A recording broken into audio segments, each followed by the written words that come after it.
The previous winter had fallen early and hard, deep cold that clapped icy rivers tight, and so the men greeted the summer rendezvous of 1788 with more than the usual share of anticipation and excitement.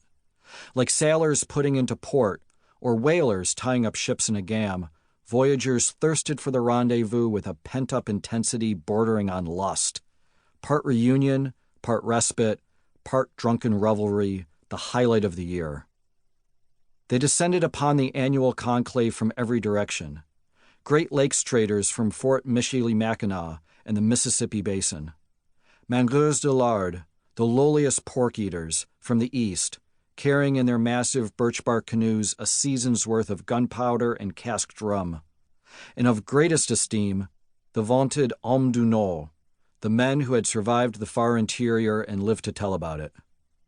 Half-starved, frostbitten, weary, to reach the rendezvous, some had paddled for 2 or 3 months, over 1,000 miles, from the Slave River, Île-à-la-Crosse, the Old Establishment, through the Rapids of the Drowned, and the Rivière Maligne. These men were human draft horses, known for their bravery, their drinking, their song, their whoring, their cheer, but most of all for their work ethic. For the fur-trading empire of Montreal was powered by the labor of illiterate farm boys from Quebec. At the rendezvous, the hommes du Nord exchanged tens of thousands of beaver skins for the Mangeurs de lard's iron trade goods from London, a swap permitted by the bitter snow-driven land only once a year. Voyageurs tended to be short. There was almost nowhere to put one's feet in a canoe packed to the gunwale with supplies, but powerful, to work all day and carry heavy pièces on dangerous portages. If he shall stop growing at about 5 feet 4 inches and be gifted with a good voice and lungs that never tire, he is considered having been born under a good star, said one fur trader of the time.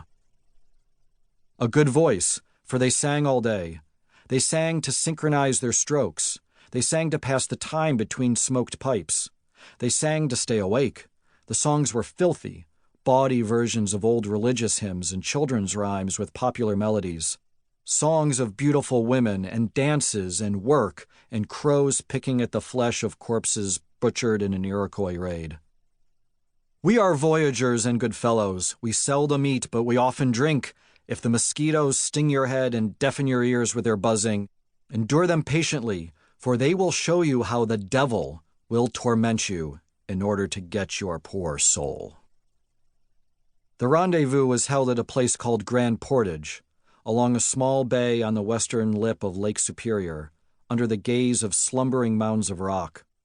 For 1 month each summer, Grand Portage hosted both the headquarters of an international commercial empire and the rowdiest party in 1,000 miles. Each was the reflection of the other, could not exist without the other. The facilities at Grand Portage were all related to commerce: warehouses, stables, forges, canoe depots.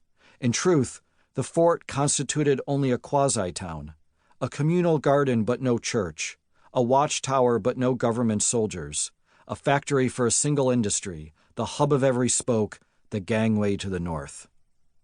Via paddle and portage trail, the rendezvous appeared in the distant wilderness like a tiny gnat on a horse's rump. A palisade fence, shingled roofs, fields of white tents, hundreds of canoes at the fort. All the terms of trade were martial.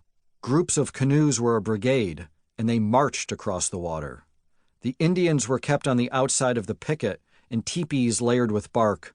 Fence builders, the Ojibwa called the whites. They meant it as a pejorative. The night before they reached Grand Portage, the voyageurs shaved, washed their hair, changed into clean white shirts saved for the occasion.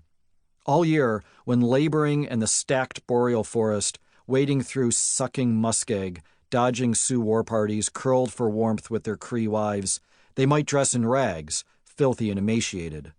But when they arrived at the rendezvous, they intended to make an entrance, deep in song.